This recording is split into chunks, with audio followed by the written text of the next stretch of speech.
Guys, we are almost there. We are almost at the draft. It feels like it's taking a very long time to get here, but we are almost there. And I've just wrapped up my top 150. I'm going to adjust some things here and there, but I think for the most part, I'm done. And I'm going to watch a few more guys, add some guys maybe the Chargers have met with, but that's about it. So, one of the last things I wanted to do after talking about some round three targets, I've made two videos already, one for guys in offense, round three, one for guys on defense in round three. But I wanted to focus on some of the other guys in this draft. I am 100% completely ripping off the bootleg football podcast idea. Brett Coleman, EJ Snyder, fantastic podcast. Check them out. Also, can find them on YouTube.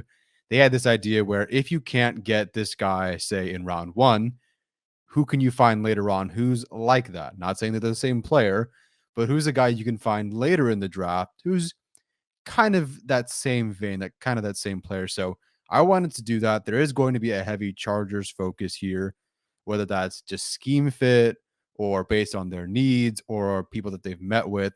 So it's going to heavily reflect the Chargers here. So if you're watching this and you're a fan of another team, you're more than welcome to still watch, but it is going to reflect more what the Chargers want or what they're looking for. So let's get into it. It's going to be quite a few names. So here we go. The other guys not fearing out on missing out. Say that 10 times fast. So if you can't get Chris Olave out of Ohio State, by the way, I am going to be using these numbers here to the side in parentheses. These are going to be their rankings on the NFL mock draft database consensus big board. So it might not be this on the draft network. It might not be this on Pro Football Focus, but NFL mock draft database does take all the big boards from all the notable reputable sites, I guess, at least I hope so, and puts them together and compiles them together. So this is kind of their average ranking, if you will. So those numbers there are where where they are on that board, not necessarily on a one person's board or one site's board. It's just all the boards combined. So if it's a little off, my bad. There's some wiggle room here, of course. So if you can't get Chris Olave from Ohio State in round one, which I don't know if they will or not, but it's certainly not a bad option, then I would target someone like Khalil Shakir out of Boise State in the third or fourth round. Shakir is a guy who can give you a bit of everything. And to be honest, I think if you even miss on Treylon Burks, Shakir is another guy who could replicate that at the next level. He has the capacity to work at all three levels of the field, either in the slot or outside. And of the 35 wide receivers we ranked statistically, Shakir was in the upper half or better of almost every category, including the fourth most first downs generated right behind Sky Moore. So not bad. And everyone's looking for the next Debo Samuel. And I think the 49ers are also looking for the next Debo Samuel. And I'd argue that Shakir's role at Boise State does kind of fit that mold. He's used in the backfield so much, whether it's misdirection or taking the handoff or being motioned in or out before the snap to force the defense to check out of a blitz or some sort of coverage or whatever. He's used on jet sweeps. He's used on shallow crossers, but you can also win downfield too.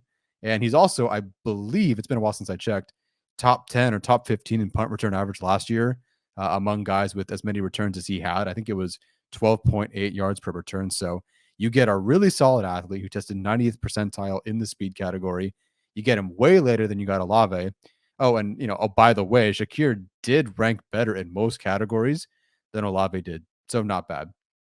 But if you can't get Khalil Shakir, one I would try out. And again, these aren't exact comparisons, obviously. Just trying to think of what the Chargers could do based on their needs. If you can't get Shakir in round 3 or 4, I would try out Jaquari Roberson from Wake Forest. He's a guy that the Chargers actually have worked out privately. So there's some legitimate interest there.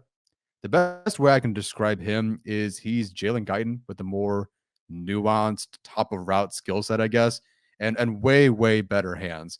Some of that is because of him in his role in college at Wake Forest. A lot of screens, a lot of easy catches. But if you watch him catch things downfield, he uses his hands, catches it away from his body, which is a lot further along than Guyton was, certainly, at least in his first year. They're actually the exact same height, right down to the eighth of an inch. So you do lose a little bit of speed. But to me, if you can run better routes and get open that way, and you have far better hands than Jalen Guyton, at least at the beginning of his career and possibly right now, go for it. And he's a late day 3 target. Now, It's a look again. These aren't exact comparisons. It's a little unfair to compare these guys to each other, but if you're hoping for a downfield, sideline goal ball threat with some more meat on the bone in like a Christian Watson, then I would consider someone like Romeo Dubs way, way later in that process. Dubs is 6'2", I believe, almost 6'2", 200 something pounds. And he honestly, he was basically a four vert special for Carson Strong. And he's got this extra gear to him. I don't recall how he tested in the 40, but he's got this extra gear where he can run underneath catches, and that makes him very unique from other guys who are just very fast, and they are very, very fast, and they might even be faster than him. But he has a way of catching up and getting underneath the football, and it kind of stands out to me. And he is, if you watch him, it looks like he's a good, release package, route runner sort of type in the intermediate and short game. I think he does a bit too much, and that does hinder him. But there's something there you can work with as well. So if you don't get Christian Watson, you can go for Romeo Dubs in round 4, round 5. He's ranked 127th on the consensus big board. So I would go with that. You also have a guy who is ninth and 5th in drop rate and contested catch, respectively, whereas Watson is 25th and 15th. So you definitely get an upgrade in that regard. And then Dubs was also at the Senior Bowl, and hey, we know the Chargers love those guys. And for these guys, look, gadget receiver does feel a bit unfair to label these guys as that because I'm sure that they can do more than that. But if you're comparing roles in college, if you can't get Wandale Robinson out of Kentucky in the third round, then get Jareth Stearns out of Western Kentucky very late day 3. I would shoot for him probably round 6, one of those last round 7th picks. He has a lot of love though from some analysts as like a my guy, and I do feel the same. I think he'll be one of my guys in this draft. Stearns was actually our number 1 wide receiver in the stats-based composite rankings with top 3 finishes in reception percentage, touchdowns, drop rate, missed tackles first, and first downs. This is a guy that was used a lot as a flat out screens kind of guy quite a bit and in high volume. So it does, kind of mess up with his yards per reception. But I got to break down some film with him and I got to watch him a little bit more. And he wins deep and it's legit. Like he is legit twitch. I don't want to say deep speed, but he can definitely get open. I hesitate to say in a Sky Moore way, but kind of like that. Like I could see that that's kind of how you would get open. Not exactly a 4.240 kind of guy, but some good twitch, some good speed for sure. A lot of people did consider him a combine snub, and I really wish we had seen him run. I was really curious what he was going to run, and he was pretty confident he'd run pretty well as well. But he's a very productive receiver. He's a very good guy. I really liked interviewing him, and I think someone's really going to get a steal with him. I think tight end is, or at least receiving tight end. It's a bit of a wide cast description here. Again, I'm trying to pool some guys together, but it's not exactly they're not exactly the exact same guys. But if the Chargers want a guy who's more of a pure receiving tight end, I would consider someone like Charlie Kolar from Iowa State. Dulcich did meet with the Chargers, but I highly doubt the Chargers are in a position to take him at all, especially with, they just signed Gerald Everett. So someone like Kolar midday 3 might make a little bit more sense. Like if they did want to add another receiving tight end, but didn't want to burn a very early pick on one, I think Kolar would be that guy. Kolar is definitely more that power slot type, and he's my favorite power slot kind of guy in this draft. Dulcich isn't exactly that either, but there are both. Dulcich and Kolar are definitely not blockers. These are not guys you're going to be asking to block at the line of scrimmage, or at least you shouldn't be. So if you want a guy who, if you want to put these guys in the same category as receiving tight ends, but not really blockers, Kolar is one in rounds 4 and 5 that I would definitely like to see the Chargers go after if they want to look for a receiving tight end. And again, that's a big if. But Kolar did finish 4th in our tight end composite rankings, which is 3 spots ahead of Dulcich, with top 5 finishes in touchdowns, yards per route run, drop rate, contested catch rate, and first downs. And he actually generated the second most first downs among those tight ends, right behind Trey McBride. So a really underrated option for sure. A lot of these tight ends after the first maybe 2 or 3, it's just kind of pick your flavor. Dulcich isn't like Kolar isn't like Ferguson isn't like Jelani Woods, that sort of thing. So if you want a guy who's just going to be your receiving tight end, even in a different role than Dulcich, then I would definitely go with Charlie Kolar. Okay, so the big one, I think this is probably the one that we need to focus on the most in the draft because I don't think at this point they're going tackle in the first round, or at least I'm just trying to manifest that they don't. Whether they solve right tackle by starting Trey Pipkins or just drafting a guy in the third round or signing a Riley Reef or whoever later on, I think we have to consider that a swing tackle, a backup, someone to compete with Trey Pipkins and Storm Norton, frankly, to be the backup offensive tackle 3, or maybe even a future starter, because Pipkins is gone next year, probably. Norton is gone next year, likely, maybe even this year. So you got to start looking for some of these guys to, bring into the fold and start getting them ready for, year 1, year 2, year 3, that sort of thing. Kind of like Brendan Hymus, but for tackle, obviously. So I know Abraham Lucas is a very popular pick in round 3 for Chargers fans, but I think there's a chance that they go defense there. Let's say they go Chris Olave or whatever in round 1. So maybe they go corner in round 3. So I think finding a guy later like Kellen Deach from Arizona State a round or so later would be really good value, as him and Pipkins and Norton, good lordy, battle that out for either starting right tackle or swing tackle.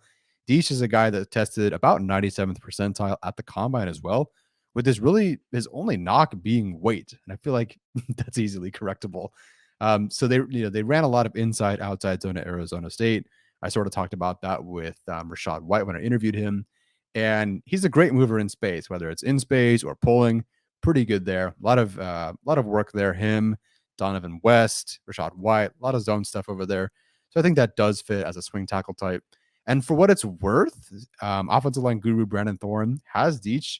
I think it's Deach, not Deesh, but correct me if I'm wrong, as his offensive tackle 11, ahead of both Max Mitchell and Abraham Lucas. So even though Kellen Deach is projected to go maybe a round or 2 later, and I somehow got him in the 6th round of our mock draft, Brandon Thorne has him ahead of Max Mitchell and Abraham Lucas. So that's something to keep in mind for sure. Now, if you've really ignored tackle, or hey, maybe you didn't ignore tackle, but you really want another one. If you just hate Justin Herbert and you just want some Pipkins competition, and that's about it, then you can find someone later like Vidarian Lowe from Illinois or Gene Delance from Florida. Those are your at least projected late day 3 guys to consider. Lowe is straight up, and I noticed this just watching him, and I looked it up. He is basically the same look, feel, body type, and tester as Sam Tevi. And I do love Vidarian Lowe in the run game quite a bit, and potentially a switch to the right side could do him some good. He's randomly, I don't think he tested, super well in any category, but he randomly has this elite 90th percentile 10-yard split. And it definitely shows in the run game. He can get off the line into the second level in a hurry. And he's a guy that's met with the Chargers as well. And then you have Delance, who has also met with the Chargers, and our contributor, I guess, interviewer, amazing person, added addition to the team, Maddie Schmidt, has interviewed Gene Delance, and that's on our channel. You've seen that on the channel and on Twitter. Apparently, the Chargers hosted Delance for a top 30 visit. That was the first one reported. So they love him. They met with him before. They hosted him for a top 30 visit of a tour of the facility. They really like him. Steven actually really likes him too, as a either top 100 last time I checked, or very close to the top 100 on his board. So there's definitely something there with him. And I think, I've watched some of his tape versus Alabama. Pretty good. Apparently he has some good tape against Jermaine Johnson as well. So he's projected to be kind of a guard tackle tweener, but he's got these really stupid long 36.5-inch arms. So I think that's a very intriguing trait for the Chargers. Okay, left or right guard. This one's going to be tough for me because I understand wanting to go with Zion Johnson in the first round. And frankly, if you did, I'd be pretty stoked. But I do feel like at the same time, sort of like receiver, in the 3rd round and even the 4th round, you can find a lot of really quality players. I'm not going to talk about Marquise Hayes because I already have. And if you follow me at all on this channel, I love him. So I'll talk about some other names that are they're definitely in my top 10 interior offensive linemen. So you have Jamari Salyer. He's actually a pretty good tackle. Average, I guess, probably at the college level. But, I think his athletic cap will kick him inside. And that's totally fine. He's a pretty sound player, and I think he'll actually be a better guard, can mirror very well, is very sound. I like him a lot. Dylan Parham from, I don't know if it's Parham. I'm just used to saying Parham now. Dylan Parham. from Memphis, was a former triple jumper and sprinter in high school, who was actually recruited as a tight end and defensive end out of high school. And to me, he's one of the best pure movers in this class. If you want a guy who can get to the second level in a hurry, you can definitely go with Parham. He's got 10 or more starts at left guard, and right tackle. So to me, that's just a very solid pick in round 3, if that's the route they decide to go. And then someone different, I believe Cole Strange is ranked ahead of both these guys for both Steven and I. Cole Strange out of UT Chattanooga was a Senior Bowl standout, and he has actually an interview with Maddie dropping pretty soon. So, a lot of really good guards in round 3, round 4, that sort of thing. And we're going to talk about some other guys in just a bit. So if you can't get Salyer, Parham, Strange in round 3, maybe even round 4, then I would target someone like Luke Gadecki or Cade Mays in round 4 or rounds 5 to 6. Um, Definitely more of a transition, I guess, because both of them played right tackle and are expected to kick inside. Salyer, I feel like, looks like he can play guard a little bit more naturally than someone like Gadecki or Mays, who are going to maybe take more time, just to kind of a feel, I guess. But both of them are, yeah, they did play right tackle. They are probably going to kick inside. I think, yeah, Brandon Thorne had Gadecki actually as his center, believe it or not. So I don't know how that'll work for him, but definitely an interior guy for sure. Gadecki has some of the best highlight tape at tackle. It's just a bit inconsistent. You'll see him knock guys down, throw them all over the place. You'll see the anchor, the grip strength, and then sometimes he'll just completely get lost, and it's not great. So he's definitely going to take some development for sure. But if you can kind of work on the limitations that he has and find them to be fixable by kicking him inside, which that's more of an athletic thing, I think, than a technique sort of thing. So if you can find that he's better off in the inside, and again, Brandon Thorne thinks he is better on the inside as inside as a center, I guess, then I'd work with that. I won't spend too much time on interior defensive line because I already talked about Uwazurike and Farrell Jr. in a previous video. But Federi Mathis is kind of like Dulcich here. If you have, he might be there in round 3. Again, might be there in round 3, and he might be a good player. But I don't think the Chargers would take him given that they have so many other needs. But if you can wait on a guy, say like Thomas Booker, who the Chargers have met with, then I'd rather go that route considering the needs of the roster. Booker's a guy with a ton of pop and power and quickness off the line. And he's a very high motor Stanford kid, which again, that checks a whole other box as well. He just needs to work more into his pass rush toolbox and then learn to shed after he's stacked in the run game. Again, great off the line, quick off the line, powerful, good pop.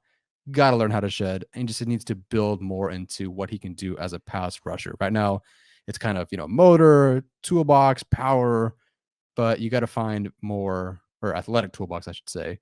You got to find more to do with your hands, more moves, more counters, that sort of thing. Okay, so we'll move on to edge here. If you can't get Nick Benito out of Oklahoma or Drake Jackson out of USC, which I think would be amazing in the 3rd round, then someone like Alex Wright out of UAB or Amari Barno out of Virginia Tech are great targets who could fit what the Chargers want. I know the Chargers have met with Barno. I'm not sure about Wright. But Kavina Borquez and I did a film breakdown of both of these, and I'll link that in the description. So you can go ahead and watch that.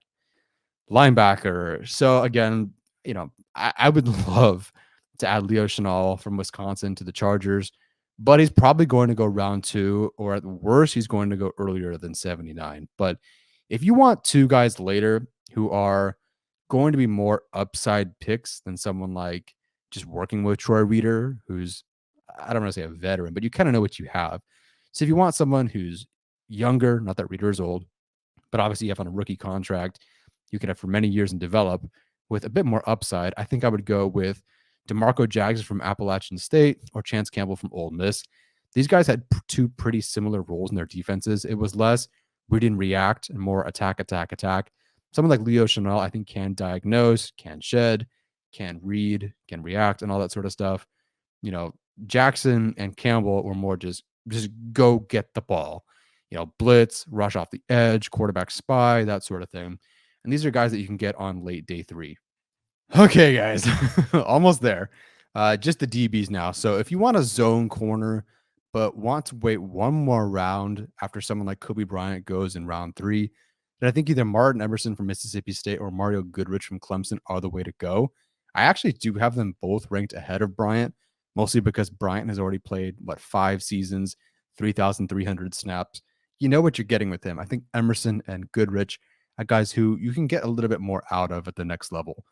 They're both really great, or Emerson and Goodrich, that is, are both really great at reading the quarterback and reacting to what's in front of them in zone. I do think Emerson of the two has more chops to eventually play some more man, but I think zone is a really good fit as well. Emerson is just ridiculous versus screens. If you go watch that Georgia 2020 game or the Memphis 2021 games, he's legit. And Emerson flat out pattern matched Calvin Austin almost the entire game against Memphis, and it was really impressive. And then Goodrich is just a very, very, I don't want to say safe in a bad way, but he's a very safe player with a nice high floor, I think. He's number 2 out of our 27 corners in forced incompletion rate and third in missed tackle rate. That to me is a really high floor set of stats. And he's a guy that I would love to add to the team if that's what the Chargers were looking for in rounds 4 or 5. And then if you want a man coverage corner, again, Emerson can kind of do that, I think. But my favorite round 3 to 4 option at corner, and honestly, the betting favorite at this point to be taken, if you have to pick one, is Alontae Taylor out of Tennessee. Because 3 Chargers coaches, all of them on defense, have a connection to Tennessee. And 2 of them did actually work with Taylor. And they've also met with Taylor during the pre-draft process. So, yeah, this is a betting favorite DB to be taken by the Chargers if he's there. I broke him down a little bit in that defensive round 3 video, so you can go check that out.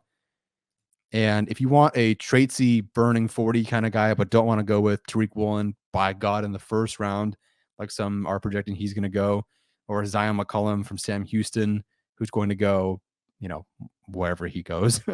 I think I'd rather wait.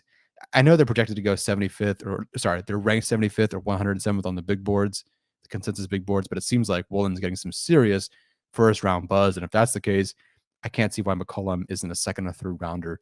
So if you don't want to get those guys as early as round 3, then go get, and frankly, I'd rather go get Kalen Barnes a round or 2 later. And Kalen Barnes is from Baylor, which automatically means that he's super fast. Every guy from Baylor in this class is really fast.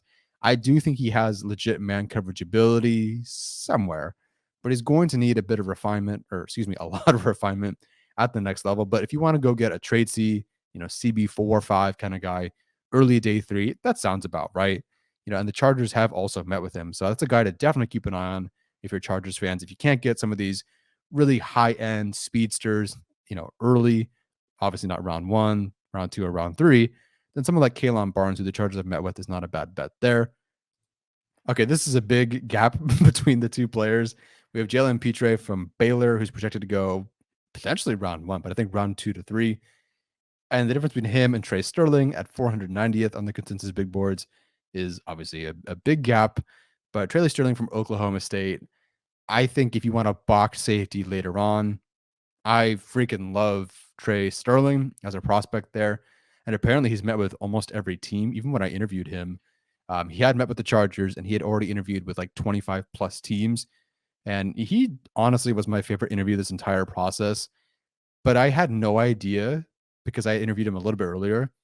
I didn't have any idea how highly regarded he was by some until Pro Football Focus's Doug Kayed, who's like their guy, interviewed him and did a full piece on him. And there's just a quote from there.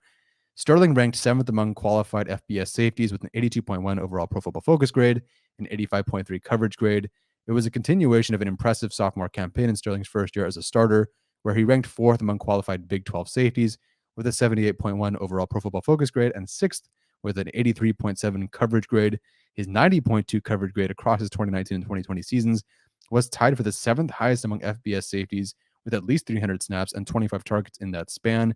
He led all qualified FBS safeties in defensive stops between 2019 and 2020 while playing all over the field in the Cowboys defense. This is a guy that I think is going to be a legit steal, because the thing that's pushing him down is that he barely got to play his final season because of a wrist injury. It was more like a grip, unable to grip the football sort of injury, which is definitely a problem for sure. But if that's, from what I understand when I talked to him, and certainly now many months later, that seems to have been kind of taken care of. And he did come back and finish the season too. Like he barely play he didn't play much, but he did finish the season. So he did get back onto the football field. So I think there's a chance that if that's the thing that's keeping him from being, an early day 3 guy, and now he's a late day 3 guy, and you can get a guy who I'm not saying a wrist injury, and that kind of injury is no joke, but it's not an ACL, it's not an Achilles, it's not a hamstring, knee injury sort of thing. It's his wrist, and apparently it's mostly healed. So hey, not bad. I would go for that. I really like Trey Sterling. I'll be rooting for him this whole draft process. He was a great interview, great guy to talk to for sure. Okay, we made it to the end to coverage safeties, which again, it's a very broad term. It's not like these guys don't play the run. It's not like all these guys do, is cover. But if you don't want to get Kirby Joseph, Nick Cross, or Brian Cook, who are all basically in the same cluster. I mean, Kirby Joseph 100th, Nick Cross 94th, Brian Cook 99th. If you don't want to get these guys in round 3, I would really consider JT Woods out of Baylor in the 4th or 5th rounds. Woods is another guy from the Senior Bowl who has a really nice balance of read and react and coverage and downhill trigger in the run game. Oh, and hey, look, he's from Baylor, so he tested elite, at the combine. So shocker. And I do have him as a top 10 safety. Granted, I've barely graded any safeties, but I do have him as a top 10 safety behind those 3 guys. And I mentioned, or behind those 3 guys that I mentioned. And frankly, if he became the best of those 3 or of the 4, I guess, in this group in 2 to 3 years, I really wouldn't be surprised. So you add a guy with a 4.3640, an elite explosion tester who's doing that at a solid 6'2" to the defense. You've got some juice there for sure. Okay. We made it to the end of the presentation. Guys, thank you so much for hanging in there. I think I'm red in the face now from talking. So we made it. This is it. That was the draft coverage that I got for you guys. These are the other guys in the draft. I know not everybody has time to watch, where it was Trey Sterling 490th or whatever. I know not everybody has a chance to watch those guys or know anything about those guys. So I hope this video helped. Again, shout out to Brett Coleman, EJ Snyder, and those guys for their video. It inspired this video. That was really good. Check that out. Okay, we did it, guys. Let me know who your favorite of these other guys is in the comment section below. If there's somebody that I missed, because of course there is, let me know. I want to know who you guys really, really want on day 3. Who's that day 3 fit for the Chargers? Who is that for you guys? All right, we did it. Take care, guys. And as always, bolt up.